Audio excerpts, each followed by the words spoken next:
we want to say thank you to all our new members. You know who they are. We will be running off the list at the end of this live.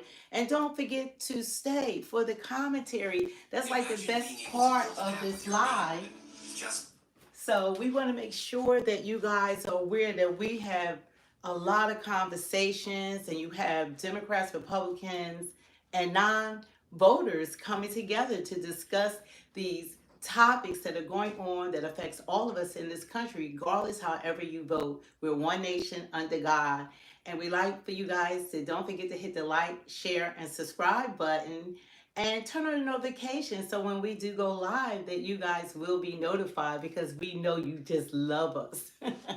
So anyway, you guys, yesterday was so intriguing, and I know that Press Secretary Karoline Levitt, she is going to talk about what transpired in the meeting yesterday between Zelenskyy, the president of Ukraine, and what transpired against our EU leaders. Now, this is the first time, I believe, that they all met at the White House, but the temperature was different than the last time Zelenskyy visited the White House. There was a lot of tensions. He was telling Trump, you gonna have to fight, and you gonna be next. And Trump is trying to tell him, hey, you're not calling the shots. You are the little guy standing behind the United States talking big and bad. What will you be without us? But now it's seemingly like Trump is going along with what Zelenskyy, all his wishes at this point, and the EU, because the way that I see it, and this is my opinion, is that he doesn't want the money now. He has the money. He has the hundreds of billions of dollars, but he's running out of bodies. And you cannot fight a war without soldiers. And to my understanding, I stand to be corrected, is that they were kidnapping men off of the streets to fight in the war against their free will. And now they are asking people who are 60 plus to come and fight in the war. So what he wants are bodies. That's the biggest deal. You can't fight a war without soldiers. So it seemingly is like he was a lot more calmer. Trump was more talking, more like, what Zelenskyy wanted to hear. It was a difference in just the entirety of it. And we didn't have like a clear conversation. What are the United States commitment to Ukraine at this point, and the EU? Because they did mention that we would provide security. So what does that mean for us as Americans? Now, this is a president that said this is not our war, that, this is Biden's war, and he wants peace. There's 7,000 soldiers that are dying per week, I guess on the Russian side or Ukraine side, or maybe both sides. I don't know. But he says like 7,000 soldiers dying weekly. So tens and thousands of people in the last 3.5 years have been killed in this war, ongoing war. And it appears that if Trump didn't come into office, this war wouldn't even be having peace talks or ceasefire talks, because no one was coming to the table. Zelenskyy couldn't set up a meeting with Putin. The EU, NATO, no one set up any meetings with Putin. They were just letting them battle it out without any communications. And as we all know, you will not end a war not speaking to one another. So now it appears that the United States have made commitments that's more in tune with what EU want us to do and what Zelenskyy wants us to do, because he believed that we can fight the war.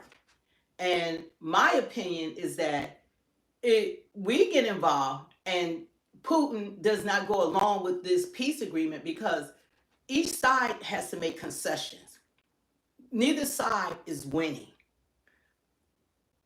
Vladimir is going to have to give up something, Zelenskyy, and Putin is going to have to give up territory. So they're talking about two cities. So I don't believe that's World War III for the whole EU and the United States and all of us to get involved. Then you bring China and Russia, then China and North Korea. Then you have World War III at our footsteps. And people like wars because there's money in wars. And who's ever in power at the time of war, guess what? they can retain power. There's no elections. And that's what Zelensky has experienced. They can't even vote him out, even though they don't like him. They can't vote him out. So he's the president, and what he says goes. But the people, to my understanding, want the war to end. They're tired of the war. They're tired of the destruction. They want to get back to life. And the people that are still there, I guess the young men, whomever, whatever soldiers they have left, they want them to be prosperous and multiply. So there's a lot going on right now. So we're going to hear from Press Secretary Karoline Kennedy, and hopefully she's going to go in more detail, because when you said securities that we agree to protect Ukraine, does that mean now we're going to send our U.S. soldiers over to Ukraine to fight the war? Because once we have boots on the ground, it's no longer Ukraine's war. It's the United States of America against Russia. Then it becomes whoever started the war, which we know that they said Putin was the aggressor, but it doesn't matter at that point. What matters is if it becomes a war between Russia and the United States. And if that happens, it's going to be a war against Russia and China, against the United States and the EU. So that can escalate into World War III. And I hope that we have calm heads and people that are involved that will not thrust us into a World War III over land the size of 2 cities. It has to be something that needs to be worked out, because it can escalate to no return. And that's not what we want. Something that's, they said 7,000 people are dying, it could be hundreds of thousands of people dying within weeks. So I don't think that that's something that we're looking forward to. So we are depending on our government to keep us out of this war. It doesn't belong to the United States. Keep us out of this war. We already send the monetary help, we send weapons, we send everything, but I don't want us to send our soldiers. Then it's our war. Then we own the war, and Ukraine can step back and say, you fight the war. Just like Zelensky said at the first Oval Office meeting. You fight the war. You're stronger than Russia. You're bigger than Russia. You fight the war. And I think that we don't want to go in knee deep. I don't know what was discussed between Zelensky and Trump. They didn't go into detail. And it concerns me that they really didn't go into detail to actually tell us. And hopefully Karoline, the press secretary that has the president's ear, will give us more insight on what is our role in this war that we have interjected ourselves into. Trump interjected himself. He wants to be a mediator. Oh, okay, Todd, then how about you explain it to us, since you're all knowing? If we have no idea what we're talking about, how about you explain it to us? Well, as Americans, everything that goes on affects us. Number one, is not our war. Number two, what does it mean that we guarantee securities? What does that mean in American terminology? What is our role in the peace talks and the ceasefires? What is Putin agreeing to? Because it's not going to be all Zelensky getting everything he wants. Because two were in battle and both want to come out with something or some sort of non-existent victory. I don't want this to escalate, and people that are here in the United States that are citizens of Ukraine that are talking from here what Americans need to do, but they're not over there to fight. They fled the country. 240,000 people fled the country. Zelensky needs all of you. You know, so I don't want people saying what Americans need to do when it's not our war. We have a lot of problems here, like what's going on in Washington and what the president is doing in Washington to American citizens. We're going to cover all angles of what's happening inside of this country, and we're going to look at it from both perspectives, from the Republican side, the Democrat side, and the people side. Like, how is everything that's going on in this country, is it benefiting us when we have everything that has entered inside of this country? It seems like we're all over the place and we're attacking at this point everyone, that we even have the National Guards after United States citizens, that they are randomly going after and targeting Black citizens, not criminals. They are randomly, they're not running out there robbing stores. They got all this stuff. Nobody is doing that, but they have to get numbers. So what's the cost? So here she comes. She's coming back out now. So they get ready to start the meeting. Don't forget to hit the like, share, and subscribe. Thanks you guys for joining us today. And hopefully we'll get some answers to some of our questions. Yeah, bring back the middle class. A lot is going on. Everything is always about money and power. Remember that.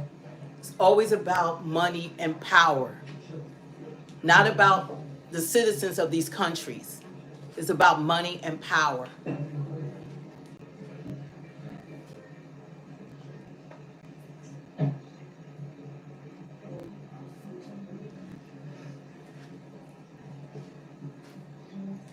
This is going to be an interesting news briefing.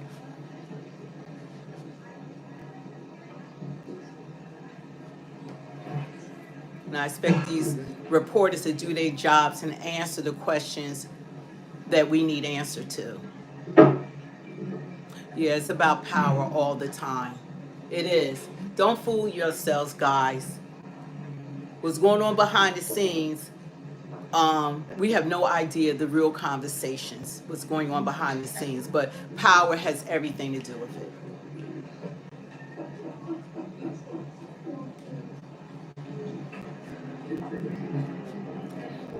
Let's hit the like, share, and subscribe. Thank you for joining us on Speak the Truth 2.0. And think about becoming a member.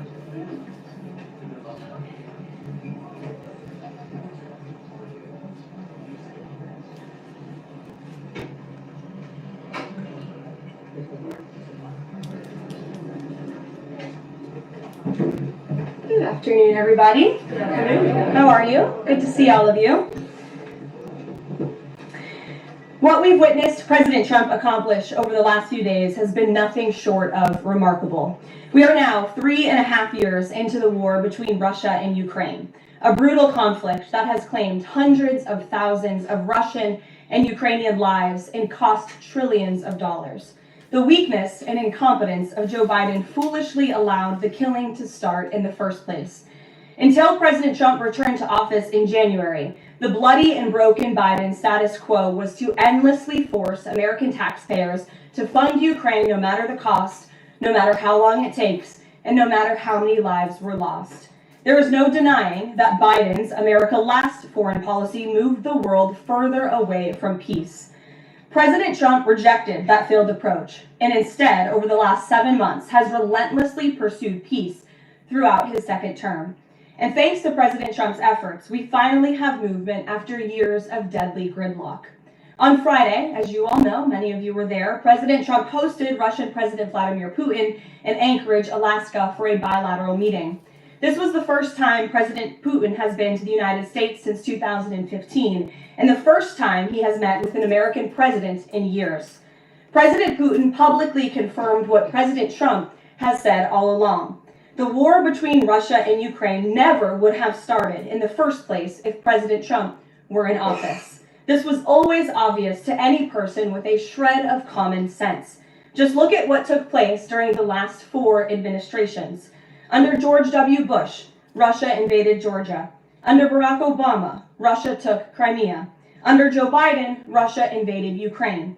But under President Trump, Russia did not invade nor take anything. President Trump is the only president this century, Republican or Democrat, who has held Russia in check and ensured peace in Europe. That's because Russia has always greatly respected President Trump and his peace through strength foreign policy approach. But overall, the bilateral talks in Alaska were very productive, and multiple key points were agreed to between the two leaders that truly opened up the door for Phase 2 discussions, which took place yesterday here at the White House. Within 48 hours of that meeting in Anchorage, I may add. As you all know, there were many European leaders here, as well as Ukrainian President Zelenskyy, They all traveled here to meet with President Trump to maintain the momentum and work toward a lasting peace. Across the board, every leader credited President Trump for his decisive leadership that has reignited the dialogue in hopes of finally bringing this war to a peaceful conclusion. Two quotes in particular capture the progress that was made and the optimism moving forward. Finnish President Alexander Stubb said, "I think in the past 2 weeks, we've probably had more progress in ending this war than we have had in the past 3.5 years. Again, that is the president of Finland, a country that shares a border with Russia. That's what we call the President Trump effect. NATO Secretary General Mark Rutte also summed it up well. Without President Trump, this deadlock with Putin would not have been broken. He is the only one who could do this." Following the encouraging conversations yesterday, President Trump spoke with President Putin by phone, and he agreed to begin the next phase of the peace process, a meeting between President Putin and President Zelenskyy, which would be followed, if necessary, by a trilateral meeting between President Putin, President Zelenskyy, and President Trump. As the president said, Vice President Vance, Secretary Rubio, and Special Envoy Witkoff will continue to coordinate with Russia and Ukraine to make this happen as soon as possible. It's very important to remember that before President Trump's landslide victory last November, there was no end in sight to this bloodshed. Now there may finally be light at the end of the tunnel and an opportunity for lasting peace. That's because President Trump is the peace president and American leadership is back on the world stage. It should not be lost on anyone in this room that world leaders are coming right here to Washington, D.C. for help. While previous presidents have traveled halfway around the world to apologize for America, President Trump stands up for America, and he has firmly restored America's status as the undisputed leader of the free world.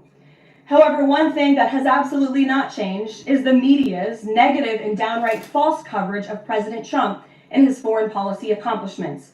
From the beginning of this entire process, much of the left-wing media has been actively rooting against the President of the United States in the pursuit of peace.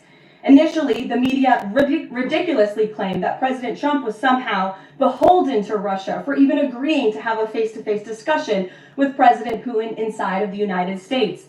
The media said President Trump was making a grave mistake by, quote, legitimizing Putin. They were aghast that President Trump would treat another world leader like a world leader.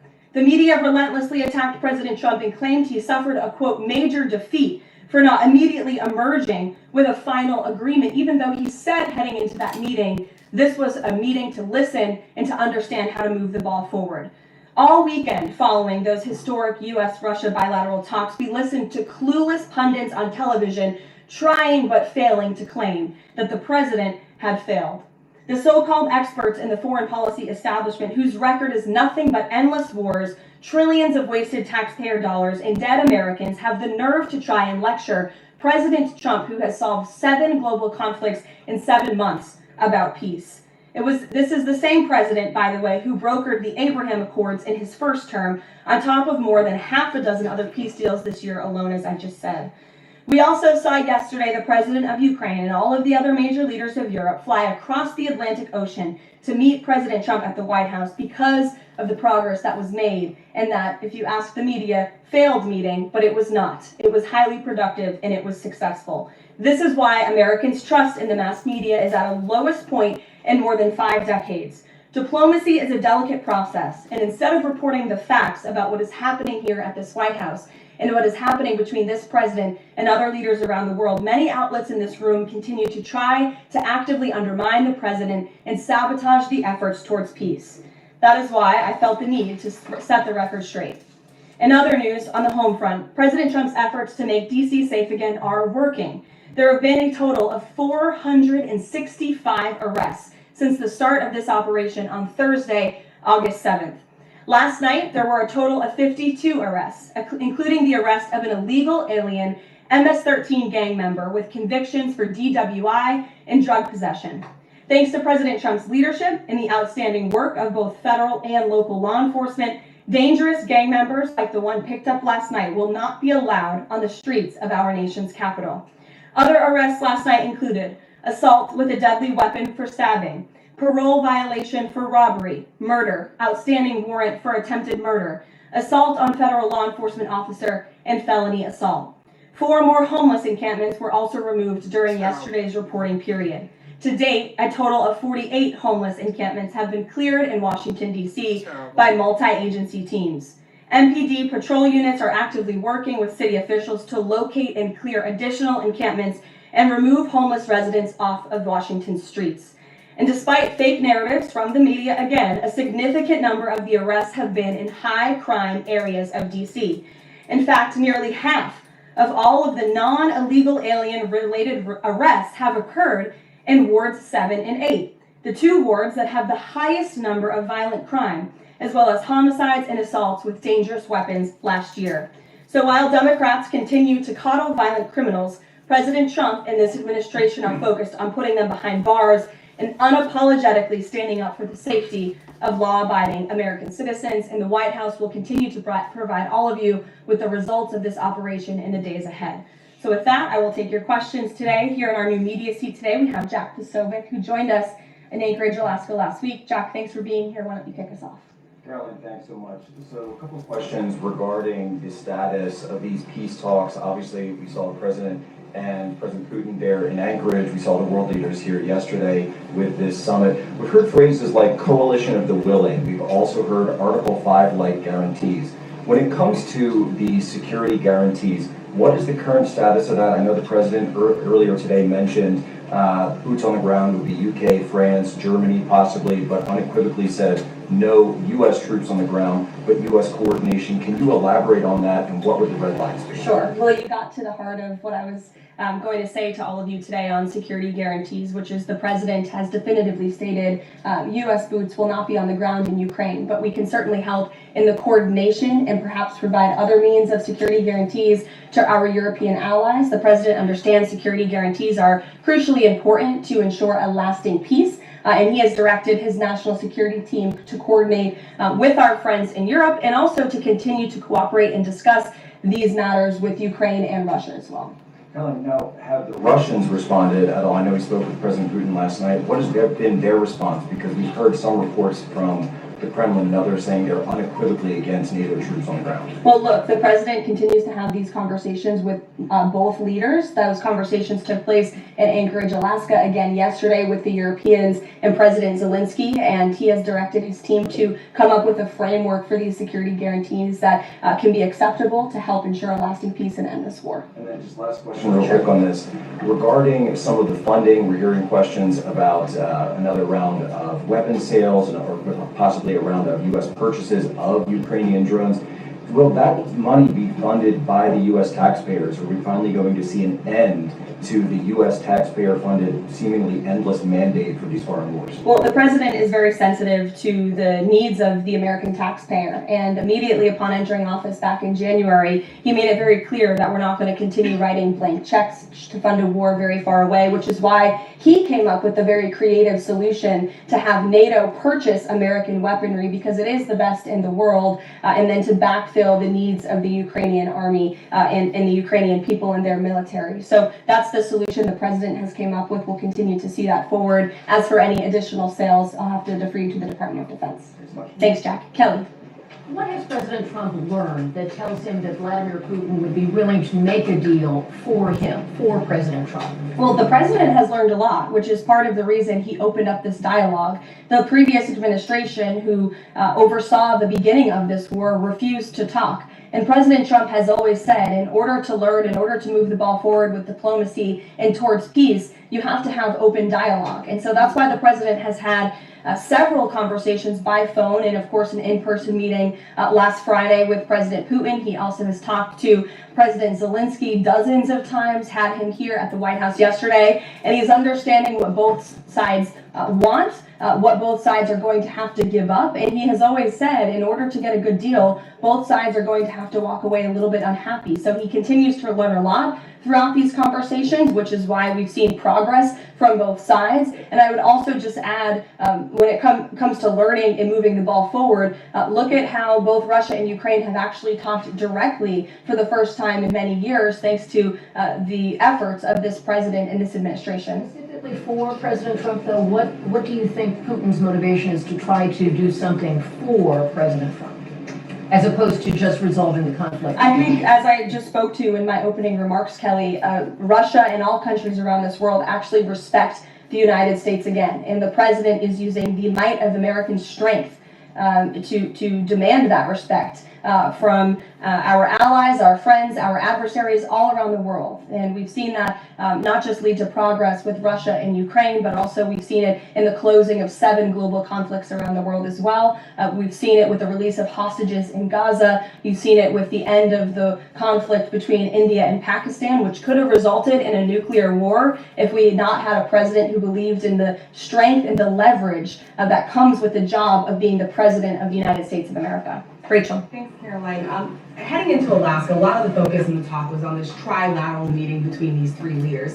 Can you explain how this went from a trilateral meeting involving President Trump to now the focus being on this bilateral meeting without the president first? Well, look, the president has spoken to both leaders about this, and both leaders have expressed a willingness to sit down with each other. And so our national security team will help both countries do that. Ultimately, the president has always said that there are areas of disagreement in this war that will have to be discussed and decided upon by these 2 countries. And so he wants these 2 countries to engage in direct diplomacy. He's said that from the very beginning, which is why he's agreeable to the idea of having President Zelenskyy and President Putin get together. And I understand accommodations for that meeting are underway. As soon as we hear more details, we'll be sure to let all of you know. Just a quick follow-up. We know as of right now there is no ceasefire in place. We've seen Russia continue its attacks on Ukraine. What indications is the president getting from Putin that he wants to have this meeting with Zelenskyy soon? Because he spoke to him directly yesterday. And he expressed that Haley, rather than later. He spoke to that directly yesterday, and the president put that in his statement that he gave to all of you, the news media, knowing you'd be asking following that conversation in the effort of transparency. Haley. Thanks, Caroline. You made clear no U.S. boots on the ground. Is the president considering U.S. boots in the air as a form of security guarantee? Look, that was something the president mentioned on his interview this morning. It is an option and a possibility. I won't certainly rule out anything as far as military options that the president has at his disposal. I'll let him do that. I can tell you he's definitively ruled out boots on the ground. Sure. Thanks. Just about the possible venue for the talks. Can you confirm that Putin suggested Moscow as a venue for the bilateral talks? And if so, doesn't that indicate that Putin is perhaps not serious about this, that he's suggesting a venue that there's no way that Zelenskyy is going to go to?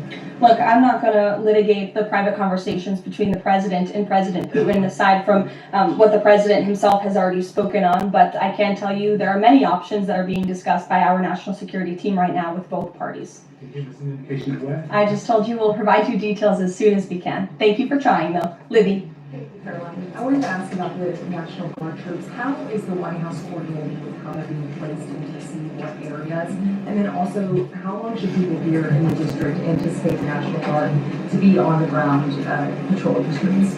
I don't have a timeline for you, Libby, but we will keep you posted on that. I think the president, as you know, and this administration, he came to this briefing room with members of his cabinet to lay out the rationale and the reasoning for federalizing the National Guard here in Washington, D.C., and for our work with the Metropolitan Police Department to make our district safer.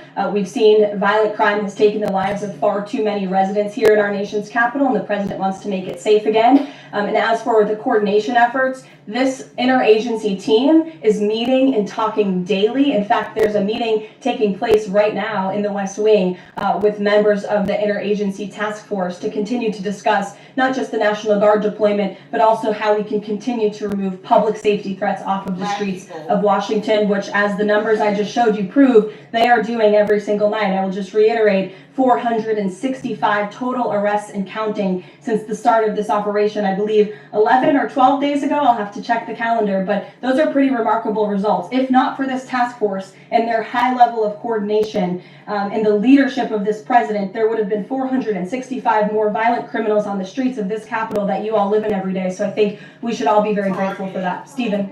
Thank you, Caroline. 3 questions about the D.C. crackdown. Sure. First, I was wondering if you could clarify something President Trump said. He mentioned getting rid of the slums where criminals live. Was he talking about tents or permanent residential buildings? And then the mayor has expressed an interest in clarifying how much of a focus illegal immigration enforcement is as part of this crackdown. Can you say anything about that? Sure. Is there any preview on the beautification? 3 questions. I'll try to answer all 3 of them pointedly for you. First, when it comes to what you said and the president said, the slums of Washington, D.C., he's referring to the most dangerous communities, neighborhoods, and streets in a city where, unfortunately, violence has ravaged these communities and taken the lives of, again, far too many law-abiding D.C. residents. We know on July 5th of this year, just more than a month ago, a 3-year-old beautiful young girl was shot and killed in her car with her family in one of these communities, which is why there has been a surge, despite what many of you have been falsely reporting. And I believe it was the Washington Post who put out a map claiming it to be fact-based when it was just based on, I don't know, accounts that they've heard on the street, not actual statistics and data. So we went and reconfigured the numbers, and as I said, nearly half of all the non-illegal alien-related arrests have occurred in wards 7 and 8 in the District of Columbia, where we know, excuse me, there's the highest rate of crime. So we'll continue to do that. And what was your second question, Stephen? Legal immigration, how much of a focus that is? Yeah, look, I mean, the focus is to make DC safe and beautiful and to remove public safety threats and violent criminals from our streets. If federal law enforcement, with the help of the Metropolitan Police Department, come across illegal aliens, of course, we are going to abide by this administration's policy of law and order, and we are going to remove illegal criminals from our nation's capital. They will be detained and deported, just like they are in every other community across the country. Kristen. First question is, whose idea was it to change the next steps from a trilateral to a bilateral meeting? It was an idea that evolved in the course of the president's conversations with both President Putin, President Zelenskyy, and the European leaders yesterday. And as you saw, Kristen, with all of those European leaders leaving the White House, including the NATO Secretary General, they all agreed that this is a great first step. And it's a good thing that these 2 leaders are going to be sitting down together, and the president expects that to happen. And how long is Trump willing to wait and operate in good faith for Putin to actually arrange a meeting before he intervenes? Look, the president has put tremendous public pressure to bring this war to a close. He's taken actions, as you've seen, sanctions on India and other actions as well. He's made himself very clear that he wants to see this war end, and he has scoffed at the ideas of others that have been raised that we should wait another month before any meeting takes place. The president wants to move, and he wants to bring this war to an end as quickly as possible. Just a clarification on something you said earlier about Putin agreeing to the meeting. The Kremlin seemed to indicate that Putin did not firmly agree to a bilateral. Did he agree to have a sit down with just Zelenskyy on the phone? I can assure you that the United States government and the Trump administration is working with both Russia and Ukraine to make that bilateral happen as we speak. Sean. Hey, if the point is to get everybody on the same page, why wouldn't Trump just take the call from Putin while the other leaders were in the room? He said it would be disrespectful to do that. But why is it disrespectful? With all due respect, only a reporter from the New York Times would ask a question like that, Sean. The president met with all of these European leaders at the White House 48 hours after sitting down with President Putin on American soil. In fact, there was so much progress in the readout that was given to these European leaders immediately following his meeting with President Putin that every single one of them got on a plane 48 hours later and flew to the United States of America. And if I could just read for all of you some of the statements from those European leaders yesterday, you had President Zelenskyy himself saying it was a very good conversation. It was really good. We spoke about very sensitive points. The Secretary General, Mark Rutte, it was the president, only because of the president, that this deadlock was broken, but with President Putin by starting a dialogue. So these leaders, who this war is in their backyard, are very grateful that the president took that call and that he was there to provide them with a readout of Russia's thinking on this, something that was not done by the previous administration at all. Catherine. Thank you. Is the White House looking at Budapest as a possible location? I'm not going to confirm or deny locations. We'll provide you with details as soon as we can. Following up on Kristen's question, I understand that the White House is working and allies are working to make this meeting happen, but did Putin promise to do a meeting with Zelenskyy, a direct meeting, in the coming weeks? He has, and I just answered that question for you. Franco. Thanks. I just want to clarify. So you are saying that President Trump is considering U.S. pilots and U.S. aircraft potentially supporting European or Ukrainian forces? The president spoke to that himself this morning when he called into Fox and Friends, and I would defer you to his answer. You can read it directly yourself. In addition, can I ask, no boots on the ground. Steve Witkoff's talking about Article 5-like security guarantees. Can you talk about what other Article 5-like security guarantees that are being considered if it's not boots on the ground? These are very sensitive diplomatic discussions that are currently taking place literally as we speak. So I will leave it to the national security team, and I'll leave it to the president to have those private discussions with these leaders as we try to bring this war to an end. Can I ask one Mary more? Margaret, go ahead. Thanks, Caroline. Two questions, if that's okay. So on these meetings, I know you said that the trilateral will take place if necessary. Do you think that we might not need the trilateral and that Zelenskyy and Putin might come to this conclusion on their own? And then as a follow-up, I know the president said on Fox News this morning that he's partially seeking peace in order to get to heaven. Was he joking, or is there spiritual motivation behind his peace deals here? I think the president was serious. I think the president wants to get to heaven, as I hope we all do in this room as well. Annie. Thanks, Caroline. I'm just shifting gears to the Department of Justice for a minute. Can you walk us through why another deputy FBI director was named? Does Trump have any displeasure with how the FBI has been being run to date?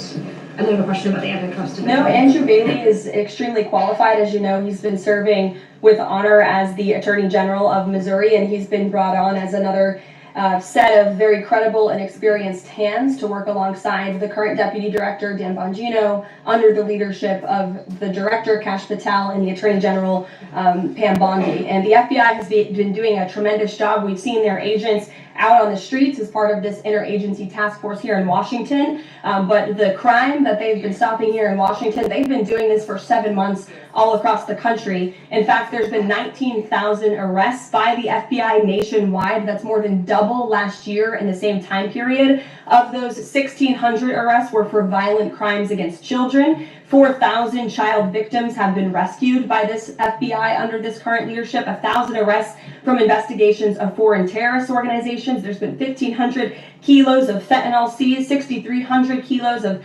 meth have been seized, and 3 of the top 10 most wanted have been arrested so far. Not a single one of the individuals on the top 10 most wanted list were arrested under the previous administration. We've arrested 3 in 7 months. So when you're actually working and enforcing law and order, you need all hands on deck. And so we look forward to welcoming Andrew Bailey to this new post. Jackie. I have a quick question about Roger Alfred, who's a former DOJ official. He gave a speech in Aspen yesterday where he said that senior DOJ aides are cutting deals with favored lobbyists. I'm wondering if the president has any concerns at all with the way the antitrust division is working. I have no idea who that individual is. I don't know why he made those comments. I don't know what basis he's making those comments on. My instinct tells me it's not true, but we will definitely look into them and I'll get you a response. Jackie. Thanks, Caroline. Since the president often says that this war would not have started if he were in office, and Putin confirmed that. It's true. Do you accept that as true? The Probably. European leaders do. Well, and President Putin himself said that, by the way. He did say that. The question I have, though, is what is the president going to do to ensure that these security guarantees last beyond him into the time when he is no longer president? And does that have to involve Congress at all? Well, he understands the need for that, which he spoke to yesterday. And what's he going to do? It's why he's engaging in so many talks and so many conversations with both sides of this war with our European allies. It's why on the way home from Anchorage, Alaska, very late at night, when I know many of you on the press plane were sleeping and many staff were sleeping, the president himself was still awake at 2 o'clock in the morning talking to European leaders and NATO about how we can ensure a lasting peace and bring this conflict to an end. He has expended an incredible amount of time, energy, and effort into bringing this war to an end, and he remains determined to do that. Also, Go ahead. About the Go ahead. Thank you, Caroline. crime. Sure, Jake, and then to your right. Sure. Thank you, Caroline. Which of the half dozen peace deals that the president pulled off would you say he's the most proud of? And then I have another question. That's a good question, Jake. I'll leave that to the president to answer. I think he's proud of all of the peace deals that he's been able to achieve. You saw the president of Armenia and the head of Azerbaijan both at the White House just a couple of weeks ago. The president, I know, very much enjoyed spending time with them and helping to bring that conflict to an end. He very much enjoyed his time with leaders of Rwanda and the Democratic Republic of the Congo in the Oval Office, talking to them about bringing that decades-long war to an end. India and Pakistan. He used trade in a very powerful way as leverage to bring that conflict to an end. So I know he's very proud of all of these achievements, and I know he's very honored to serve as the President of the United States and to restore peace around this world. Go ahead. You mentioned Armenia and Azerbaijan. That's a conflict that, I spent time in the Southern Caucasus covering that. And, a conflict of over 30 years, and he resolved it in just a couple of months. Mm-hmm. Are there other conflicts that the president's working on right now that are off the radar screen that we should be tracking? In fact, there are many. The State Department is always working around the clock under the leadership of Secretary Rubio and keeping the president apprised of conflicts that are bubbling up all over the world. But of course, as you all know, as we've talked a lot about in this briefing, he's spending a lot of time right now on ending this war in Russia and Ukraine, and of course the conflict in Israel and Gaza, which he wants to see come to a close as well. Sure, go ahead. So the president said that he's starting a movement out on mail-in voting, but states administer elections, not federal authorities. So can you provide any more details about how the White House plans to eliminate that? Mm-hmm. The White House continues to work on this, and when Congress comes back to Washington, I'm sure there will be many discussions with our friends on Capitol Hill and also our friends in state legislatures across the country to ensure that we're protecting the integrity of the vote for the American people. And I think Republicans generally, and the president generally, wants to make it easier for Americans to vote and harder for people to cheat in our elections. And it's quite mind-boggling that the Democrat Party could stand in opposition to common sense. He wants to ensure election integrity. There were great efforts that were made in 2024. I won't get ahead of myself for Hatch Act reasons to get ahead for the next election, but I can assure you this is a priority for the president. Go ahead. If I could just follow up on your comments about Gaza. Sure. There was a ceasefire proposal put forward by both Qatar and Egypt. Hamas accepted it on Monday. Israel has yet to officially weigh in. I'm wondering if the U.S. was at all involved in it, if it's supportive of it, and whether or not the president believes Israel should accept it. I don't think it's a coincidence that Hamas accepted this proposal after the President of the United States posted a very strong statement about this conflict on Truth Social yesterday. I would refer you back to that statement. As for this proposal that Hamas has now accepted, the United States continues to discuss it, and I'll let the President weigh in on it definitively. You're welcome. Sure. Can you describe the president's perspective on taking a stake in Intel in exchange for federal grants? And is this are we expecting to see the White House make similar arrangements with other semiconductor companies and manufacturing companies? Well, the president, he's been very clear about the need to reshore manufacturing that's critical to our national and economic security. That is especially in regards to chips and semiconductors, which is why the president has initiated the Commerce Department to conduct a study on semiconductors, a Section 232 investigation, so we can ultimately implement tariffs. And it's why our export license requirements remain in place as well. As for this 10% government stake deal, the Department of Commerce continues to work on it. I know Secretary Lutnick is working on it and ironing out the details, but the president wants to put America's needs first, both from a national security and economic perspective. And it's a creative idea that has never been done before to ensure that we're both reshoring these critical supply chains while also gaining something of it for the American taxpayer. You're welcome. Emily. Thanks, Karoline. I wanted to ask about the 3DS warships that are being sent to Venezuela, and there's 4,000 Marines on board. Are you looking at possibly boots on the ground there? What I will say with respect to Venezuela, President Trump has been very clear and consistent. He's prepared to use every element of American power to stop drugs from flooding into our country and to bring those responsible to justice. The Maduro regime is not the legitimate government of Venezuela. It is a narco-terror cartel. In Maduro, it is the view of this administration, is not a legitimate president. He is a fugitive head of this cartel who has been indicted in the United States for trafficking drugs into the country. And with that, I will leave you all, and we will see you later, if not tomorrow. And I look forward to taking more of your questions. Thank you. Thanks, Karoline. Thank you. Wow, that was, I think that she answered a lot of the questions. One question that I had is when Trump said that we would guarantee securities to Ukraine, did that mean boots on the grounds? Are we going to send American soldiers over there to fight the war between Russia and Ukraine? And to my understanding, that Ukraine as well as Russia have lost so many soldiers that Zelensky is literally asking for bodies. He needs other, I guess, nations to get involved to fight this war. So I don't know. To me, I think that this is something that could escalate because depending on Putin's reaction to what's going on.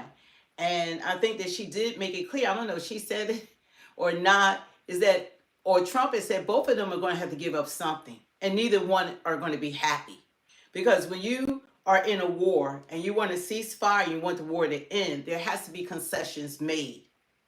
Putin is not going to give up everything that he has acquired, the land he's acquired from Ukraine, because he doesn't have to.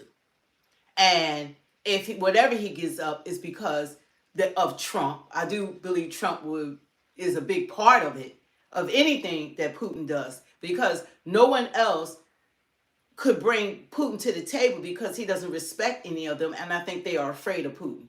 You know, the EU, NATO, I think they're afraid of Putin. But Trump isn't afraid of him. So my concern is that if the agreement isn't made and Zelensky throws his hands up because he loves being president, people really have to understand that it's always about power and money. He likes being president. You cannot have an election. The same thing in the United States. If we go into a war, then say 2028, we're in a war, Trump can remain president. There are no elections. And I believe that Zelensky, once they're able to hold a free election, that he will be voted out of office. And this is the biggest stage he's ever been on. This is his limelight. It's his limelight. He has the attention of the world. He's sitting with world leaders. This guy went from being a comedian, an actor, dancing with 4-inch high heels on, shaking his tush, to now being the center of the world. Like what happens in Ukraine over the land that has been obtained by Putin could elevate into a World War III if this is not handled delicately. And these are facts.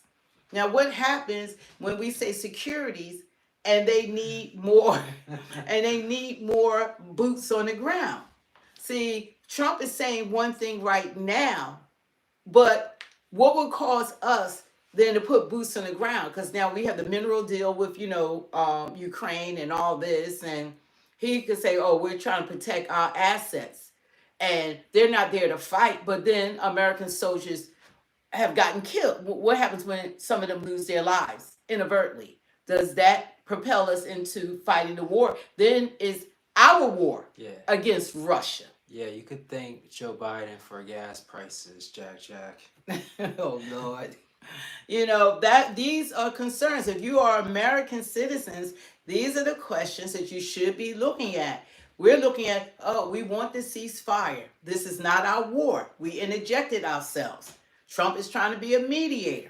He didn't start the war. This is not his war. It would have been better to have stopped the war, prevented the war, than allow the war to happen, and then to have allowed the war to continue for 3.5 years. Now here come President Trump saying enough is enough. You guys aren't even talking. EU sitting there around the table yesterday, and I'm questioning their leadership. These people didn't say one word, nothing. It was like you could hear a pin drop. Nobody communicated. Only thing we were doing was sending money.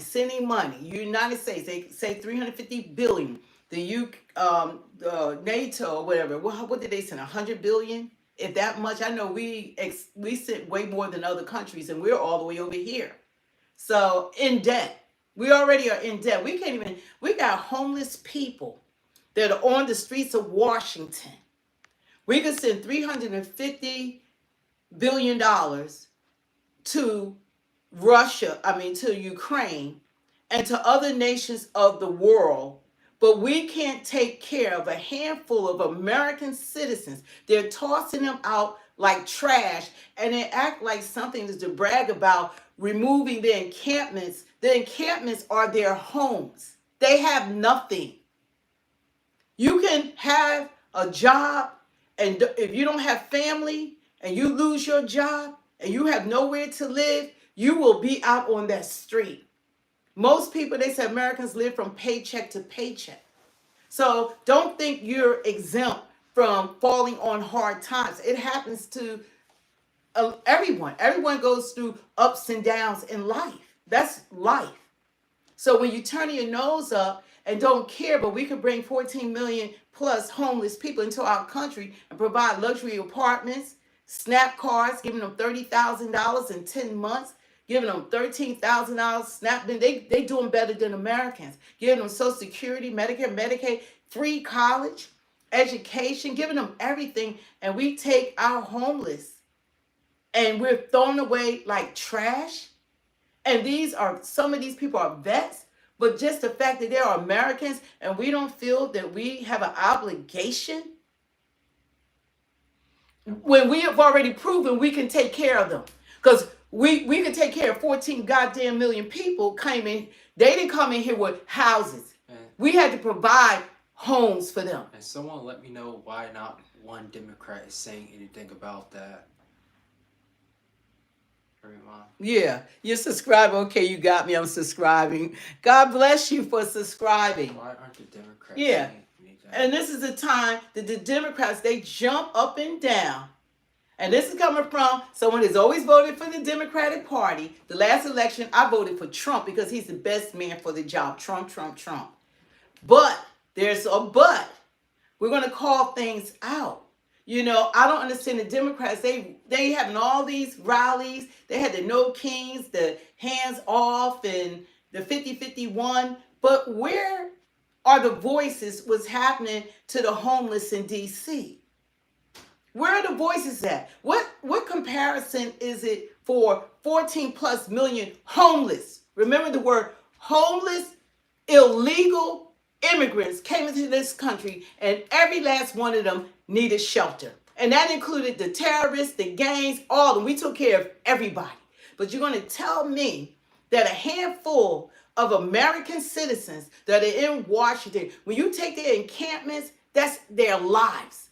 They say the shelters are dangerous. When they go in the shelters, people steal everything from them. That's why they hate going into them. There's no protection. But we give the illegal immigrants luxury apartments. We get these apartment buildings. We do all this for them. And when it comes to us, we throw them away like trash. And some of these homeless people, remember, they fought for your country. And because they got PTSD and they're suffering from mental illness and all these things, and then the cherry on top, they want to lock them up. They said if they don't want to move, which this is where all they know. Imagine all you know. You don't know what's in another city. You don't know the shelters. You have nothing. You don't know where the food banks are. They don't have their cell phone or where the food bank at. They know where they're at. And you're going to take everything that they have and you're going to throw them away like they're nothing. I have a problem with that. No, they're not. Why aren't the news media even asking what provisions are being made for them? Before y'all go in and bulldoze their encampments in a week, they didn't make any preparation for them. And then if they don't leave, they're going to jail. Now they're part of the criminal numbers. They're part of the criminal numbers. And as criminals are not running around, you got the FBI, the National Guards, they just snatching people up. Unfortunately, you walking on the street, you're asking for your IDs. They got them like on lockdown. I wouldn't even want to be in Washington because I wouldn't want anybody stopping me and asking me where I'm going and want to run checks on me when I'm not committing a crime. I'm not doing anything but going about my daily life. That's what's happening there. And the homeless, where are the Democrats when y'all could go over to El Salvador for an MS-13 gang member, but you're not doing that for the American citizens? Where's your outrage what's happening to the homeless? It's not newsworthy? It's not newsworthy. And for you guys that don't understand, there's crime in red states and blue states. It's crime all over the United States of America. And we allow, Trump says it all the time, we allow criminals to come in that we're not locking up. Where are those 15 million rapists at? Convicted rapists. Where's those 13 million? Some of them, he said, they committed more than one murder. Where are they locked up at? Where are they at? Where are these 350 terrorists? Where are these Chinese nationals at? Where are all these people that propose more of a danger? Where are they at? We're spending millions of dollars having the National Guards go after United States citizens. I think that, and the FBI and all these federal agencies, and they have to get numbers. If you are walking down the street, you are likely, if you're black, to be stopped. Even the mayor has said it. You're targeted. And that's a problem. I would have a problem with that if I was there. I'm black. I wouldn't want my son trying to go to college, and because he's a black young man, black people are not thugs. Just like white people, they don't label white people thugs. They label them, they can be mass murderers. They label them trouble, mental illness. And the news media focuses on black crime when we don't commit the most crime. And I'm having a problem with where's the outrage about what's happening, that we have Americans. I'm America first. I'm sorry. That means all Americans. All of us. We're one nation under God. We all have to do well.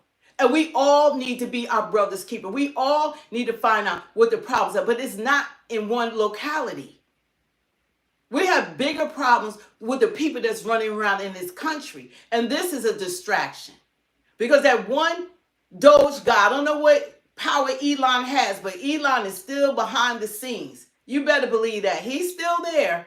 Elon's there. When that happened to that Doge guy, that was it for black Americans. You have the President of the United States calling a whole segment of people thugs. And that's code for the N-word. That has an antidote that people look at all black people a certain way. When we're movers and shakers, we are successful. We're not living in impoverished and barely making it. You can go to trailer parks. You can go anywhere. There's low-income people throughout the United States of America, period. But we have to speak to one another. They look at what they're doing in Baltimore. They had a higher crime rate, and he didn't even compare the freaking D.C., the District of Columbia, to other cities. He compared it to other countries in the world. No, you're supposed to compare it to the crime levels here. And want to just negate the fact that crime is down all over the United States. We're not going to, this is Speak the Truth 2.0, and I know the true person is hard to hear. And we are for Trump and everything, but you have to do things the right way, in decency and in order. You cannot be the president and alienate a segment of the American citizens. This is what happened with the 1994 crime bill. It's a replay. Get all the black people out so we would be safer. Nah, dog. You still have people in red states and everywhere else. And now we actually had open borders. How are we going to be safe when we still got all these people running around this country? We're going to be for real. It doesn't make sense. But he wants to prove the numbers, and then you could gel up, no rehabilitation, now going after our children. I'm not going to stand by for that. I refuse to allow this playbook to replay itself. History taught us already what was the outcome of what happened with Biden's 1994 crime bill. It was mass incarceration of black people for minor instances, and they were jailed for life sentences. You imagine taking your whole life for a minor infraction that everyone else gets probation? Because you look at, and the news media does this, and even when it's mass murderers, they frame it, oh, well, they had problems growing up. We never even heard about crooks. How do crooks try to assassinate the president of the United States and we still haven't heard from the family? How the family never been investigated? How come we don't know any more today about crooks than we did before? And the pictures they show of him look like he in high school. They always show the high schools. The black people, they show up behind bars looking crazy. It's all about the influence of the media and what they portray. That someone could try to kill the president of the United States and they're not held accountable. And still don't know anything. I want to know more about crooks. I want to know more about the person that ran around. They were at, I think, Walmart, and this guy, of course, he was white guy. He stabbed 11 people, one in the eye. You don't hear about that. What about the guy in Target? He tried to kill 3 people. Oh, he did kill 3 people. You don't even hear about all those crimes. It's like crazy. We're going to stop the lying, and I'm not going for the lies. That's why I like that we have Speak the Truth 2.0, because we're going to agree to disagree on subjects, and we're going to call out the nonsense. We're not going along to get along. We want the truth. And I love all of God's people. But we're so pigmentation orientated that we judge people not by their content and character. We judge by the color of their skin. And this bad rap that's being placed on black people continues from the media and our political leaders. When they're not talking about that we're not the people committing the highest crime, but we're convicted 5 times more. They convict us 5 times more. The same crimes our other counterparts do, they let them go. They get probation and they still have higher crime rates. This is the truth. And I'm going to do an upload with the red states, blue states, do the comparison, what's highlighted, what's not highlighted. And we're going to get to the truth of the matter, because we're not going to go backwards. We're not going to do that same playbook. We're not all safe if you get black people on the street. Black people is not our problems. That's not our problems. What's our problems was the open border. And wait till how many terrorists blew up the Trade World Centers and stuff? What was it? Just like a few? And now we got 350? We got the cartels, we got ISIS, we got Iranians, we got MS-13, Trinidad Raga. We got murderers, Venezuela empty out their prisons and they insane asylums. Really? We got a lot of stuff heading our ways. Y'all sit back for this ride. Wait till they start showing their ugly face. They have to have years to plan out whatever they want to do inside of United States of America. We need to come together as United States citizens and not have government divide us. Don't have government divide us. Come up with ways that can help the people instead of saying the only way, lock them up. They're not locking up murderers. They're just locking up people. They're just locking people up. That's all they're doing. Girls, young black girls, black kids, teenagers, they just living their life. Every teenager in the United States is not a thug or running around. That's a lie. That's a lie. And you always have bad apples in every community. No one is exempt. You have people in the news, we never thought this would happen in our community, and we never thought this happened, and look what happened here. Yeah, it's everywhere. And even more so now, because our country is more in danger now than it has been prior to the last 4 years, because what we have here. And we're going to need each other and stand with each other.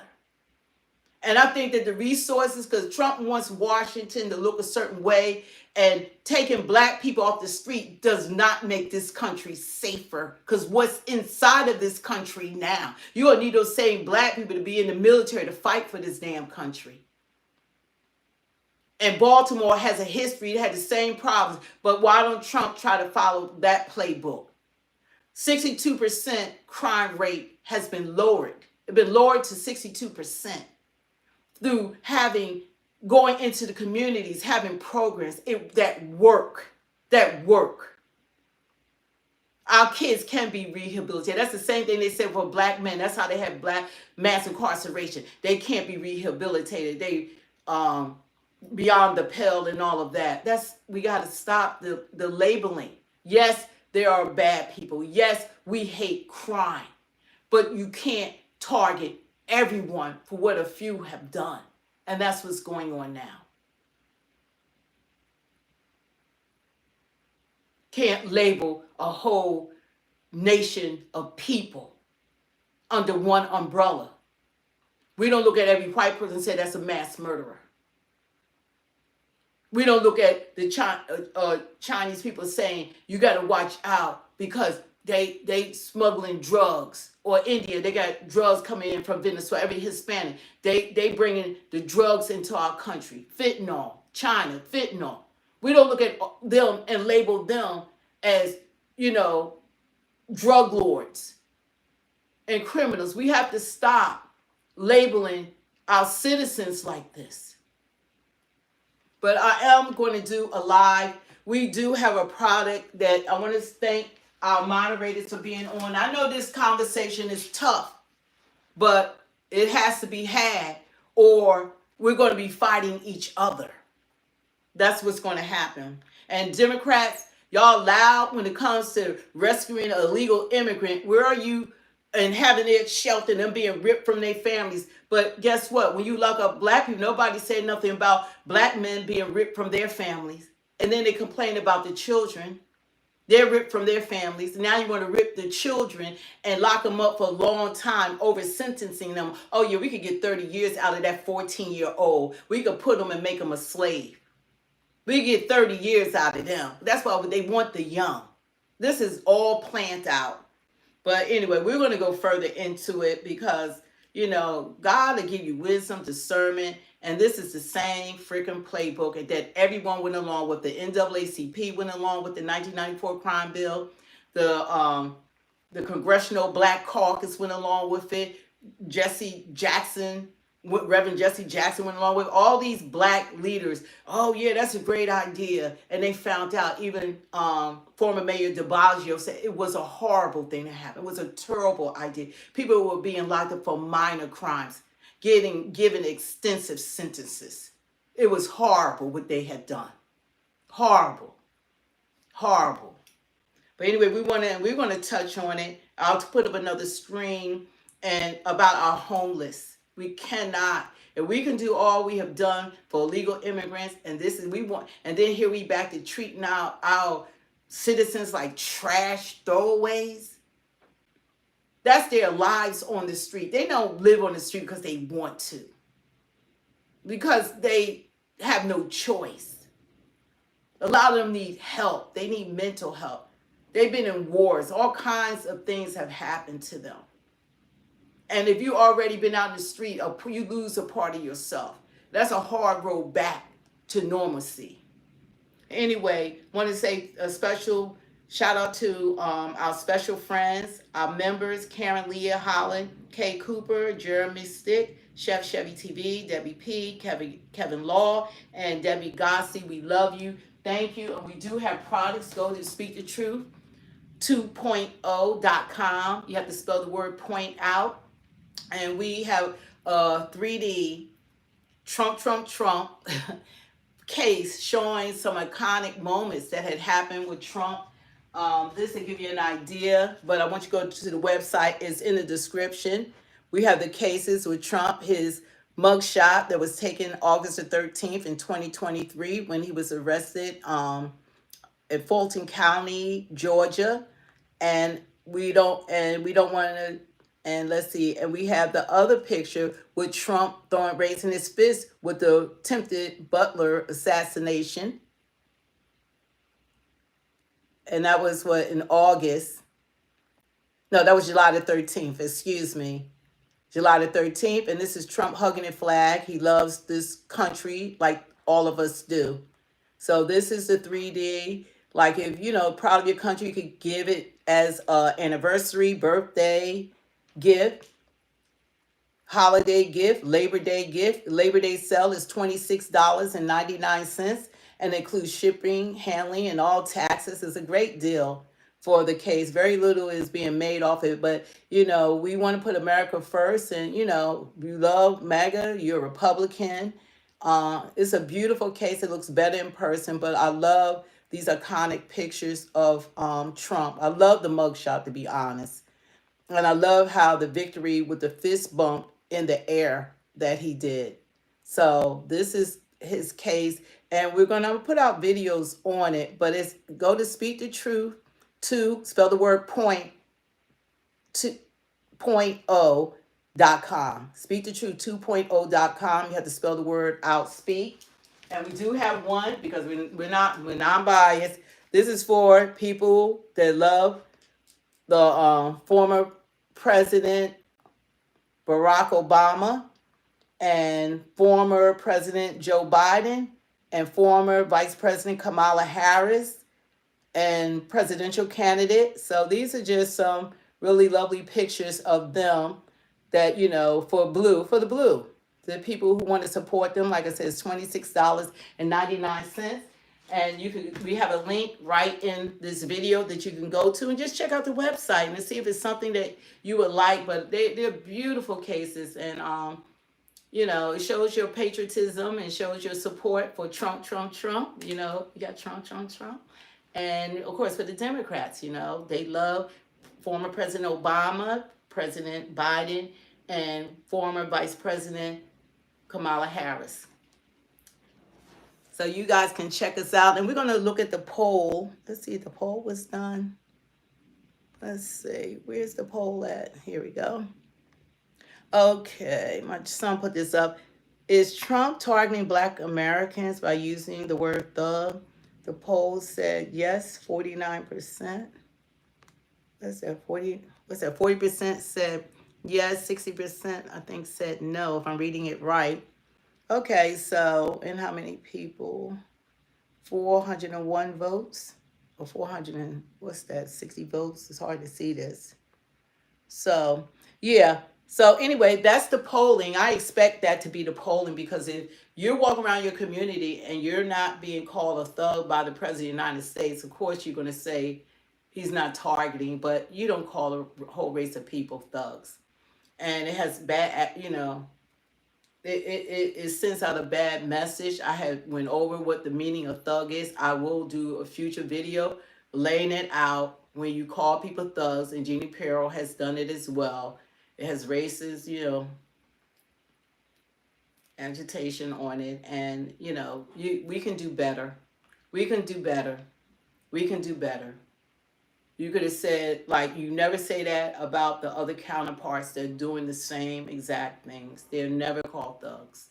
And they're never looked as a group of people. I wouldn't want to be in Washington and I'm being targeted by the military that's supposed to protect me, by the police officers who are supposed to serve me, by the FBI that should be taking care of those terrorists and drugs that's coming into this country and the Venezuelan gangs and all the things that there's ISIS and all the things they're supposed to be doing. They're in Washington and they're just trying to get numbers. So unfortunately, if you're outside, you're targeted.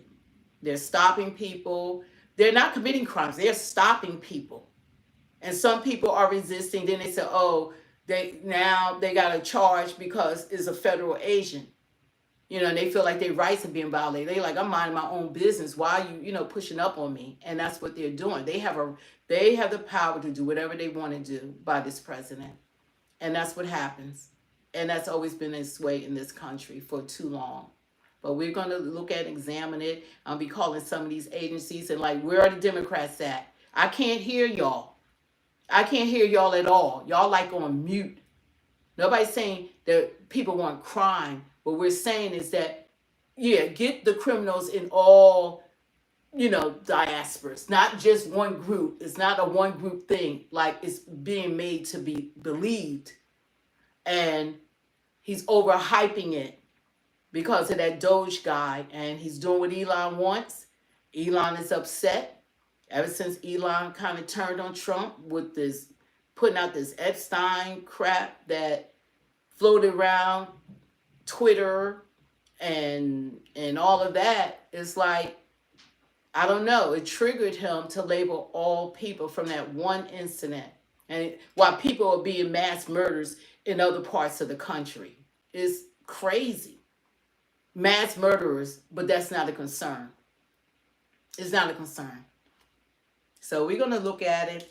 You guys, thanks for joining us. We'll probably be back on later on because I want to start putting out content. We're going to look at statistics.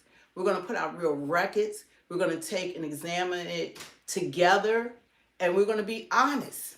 We're going to examine it together, the implications when you label people, how the news media is biased. They're totally biased, and how they portray the black communities. That's why when people come from other countries, they think that we're a certain way when we're the second most highest paid people in the world. We contribute like $1 trillion to this country. We are lawyers, doctors, engineers, scientists, teachers, professors, entrepreneurs, multimillionaires, multi-billionaires. We're not barely making it. So when you put a label on a group of people, that sends out a different message than who we are. But God knows who we are. So anyway, I don't care what man said, but what the power of the president is big. And I think that now you have more of the black vote. Don't lose the black vote. People are coming saying, my biggest bragging point about Trump is that he never did attack black people. Like Biden was the author. I always said this, that Biden was the author on 1994 crime bill. He did more harm to us than anyone else. We should have never voted for Biden. If black people knew what Biden did to us, somebody, you ain't black unless you vote for me, all that, we shouldn't have voted for him. And so I was giving Trump like, Trump is the guy, he's for all the people. Now he's doing the same playbook. So, those are my talking points. So anyway, we're going to look into everything. We're going to take a dive into it, and you got to call it out. And that's what we're here to do. Anyway, you guys, thanks for joining us. Speak the Truth 2.0. Come back. Don't forget to hit the like, share, and subscribe. It'd be great if we could get 100 likes before we go off. Leave comments. I do look for comments after the live. That's when I can answer the comments or whatever. So go back, leave comments, voice your opinion, because I love hearing your opinions. This is not like one-sided. That's why even with the moderators, I want people to, we're going to go back and forth and things are going to be said that none of us like, long as you're not threatening. You're threatening, you out. Because if you can't speak in a clear, concise manner and be an adult about it, then this is not the channel for you. You got to go somewhere where people are going to say everything you want to hear. But the only way we're going to be one nation under God and America first is we all are in it together. And when people allow evil to prevail and we say nothing, we're just as guilty for not speaking up. I can't ride with stuff that I feel that's wrong, like a lot of the other content creators who are black. They go along with all of the narratives, everything, and they act like they're not black. You can't do that. You have to be able to tell the truth. Speak the truth. We all aren't criminals. We are not thugs. That's in every community. None of us are exempt from crime in our communities. But it wasn't like what Trump is saying. It wasn't like that. Now they're just grabbing. These people they're grabbing aren't out there murdering people, committing crimes. Those people are already in jail or they're not coming out. They're getting people who are out and about. And our children are targeted. And I'm not going for it. So if I have to do it by whatever the case may be, I will. One person can make a difference. We already found that out from world leaders. People can make a difference, and you have to use your voice for the right way, because I don't answer to any of you. I answer to God. So when I stand before God, I have to give an account of my life and what I did. And God is righteous. He's righteous. And color is not a part. There's no all white section or black section, Asian section, whatever your ethnicity in heaven. We're the human race. God made us all the same, gave us all the same abilities, capabilities, all the same brains. It's nothing different. There's no race smarter than the other. That's already proven. We all have the same brains. It's what's fed to you. Your education matter because he said in the word, people perish for lack of knowledge. So we have to be mindful of that. and I'm putting the statistics out. I've done other videos showing statistics of crimes and who's committing the most crimes. I put out videos showing and talking about using statistics on talking about, brains and all of that, and we're all the same. The only difference about the human race is our pigmentation. That's it. Everything else, we're on the same playing field. And it depends on what you're exposed for, because people try to act like one race is smarter than the other. It's not. It's all education and environment. That's what it is. But God has given us all the same brains. Nobody has a smarter brain. So anyway, you guys, thank you, moderators, for joining. I know this is tough, but God gave me the name Speak the Truth, and it's Speak the Truth 2.0. We welcome your comments. I'll address anything you have to say or whatever, but we have to do right by one another. We have to be honest, and we can't go along to get along. I want us to love one another, to be one nation. I want America to be America first. You already black people being alienated when we got all this running around in this country, and we're the bad guys. We're the bad guys because of that one incident with that former Doge employee, and that put Trump on us. It triggered him because it triggered Elon. And he's still in the background somewhere. I don't know what strings he's pulling, but it's a lot. That was a lot for Trump to react like this. This was like way over the top. You thought a white person got killed by a black person or something like that. This is like, I don't know, but we're not here for it. So anyway, you guys, come back, join us. I'm gonna try to get another video up. Don't forget to hit the like, share, subscribe. Let's get these lights up. Thank you, moderators. I think we had on the Mr. Bookie's on, and who else has been on? I hate getting up on here. Thank you, Liv or something. Mr. Booski is on. Thank you, guys, you moderators. I know this is tough, but we're going to talk about a lot of things, and we're going to bring people on, maybe some of our moderators, and become a member, because I want to bring someone on that we can have these conversations and we can get our viewpoints. Like, I'm about solutions that'll benefit all of us. I want solutions, not just take and attack a certain segment of the United States when we're saying America first. We're Americans first. Don't treat Americans like this. There are better ways of solving our problems, and that comes from the people and about us communicating and telling our leaders what we want. But when we got to put people in check, we're going to put them in check. But we're not going to, because they're just men, and people are fallible. No one is perfect. So you can't go along with everything that everyone says. You can't do it. We got to speak up. So anyway, you guys, thank you guys. Like I said, I do look at comments. Y'all don't leave enough comments after these lives, but try to leave comments. We will address them, and we will try to come back on, because I think this is something we need to get into before this escalates. Just like the war in Ukraine could escalate, this situation going after American citizens, we are Americans. It could escalate. It could be any of us. It could be me. It could be my son. He might fit the mold what they're saying. It's like we gotta work this thing out. We're workers. We are hard workers, and most of us are. Black people are hard workers. All these lies are being told. How this country got built? It's not because we're lazy. We work hard, but we've been suppressed. And the Democratic Party has told us, oh, you need food stamps and all that. So you got all these great minds sitting around trying to get something from the government. That's suppression. That's why I like with Trump, like, get a job, go out there and work. You have a purpose. We don't need a hand out. We need a hand up.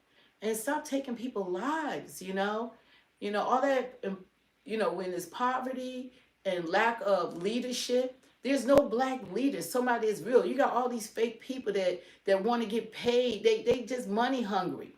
You always put them out front. The Charlemagne, who's he? He's not no black leader. They interviewing, even on Fox News, Charlemagne The fake, I don't even call him the God. He's nobody's God. D.L. Hughley, Roland Martin. These people are frauds. And Pastor Jamal Bryant, the wannabe Dr. Martin Luther King, lying about DEI, all that, having our people misled, boycotting Target when they support the black community, investing $2 billion into our communities with all the lies. I mean, there's so many lies out there. That's why you got to, thank God we live in a time you can fact check everything. You can go to Siri, Google, Chat, GPT. You can go everywhere. You can find out anything, everything you want to know. But we don't have any voices out here. They're horrible. And they're not looking out for our benefits at all. So we need someone that can speak to the conscience of the people and do what's right by the people. All the people. All the people. Not certain people. All the people. And the answer is not putting the military on the black community. And the FBI and the police officers and all of that. No, I'm not rocking with that. That has never been the answers. And now we're in a situations that we've never experienced before, from the open borders. And Trump is talking about 25 million people, look, that are running around this country that we're taking care of. And we're discarding Americans, locking up Americans, and they're walking freely around. Arrest those 15,000 plus rapists that's raping little kids. Arrest them first. Go after those 12,000 murderers that he said that committed more than one murder. Go get them. Go get these real threats to America. Go get them. Anyway, you guys, I'll say this for another video. Thank you guys. You know, and I don't know if this is time for the Democrats to speak up, but they only speak up for illegal immigrants and not for Americans. Not for Americans. Speak up for Americans. The only people that's against speaking up for Americans are non-Americans. That's it. Because if you can't put country first and speak up for Americans or whatever, and yes, black people have been victims. Let's be clear. Enslavement was being a victim, okay? All the Ku Klux Klan, we were victimized. We've been through lynchings and everything. Yeah, we've been victims. Absolutely. Even when police, you cops are supposed to serve you. Don't have a tail light out. It could cost you your life if a cop come. It's like, yeah, we've been victims. Absolutely. We're not going to negate that or act like that's a lie. But we need to stop. We need to stop. Anyway, we got bigger problems, and we're going to find out. We got bigger problems, and it's not it's not Americans. It's not black Americans.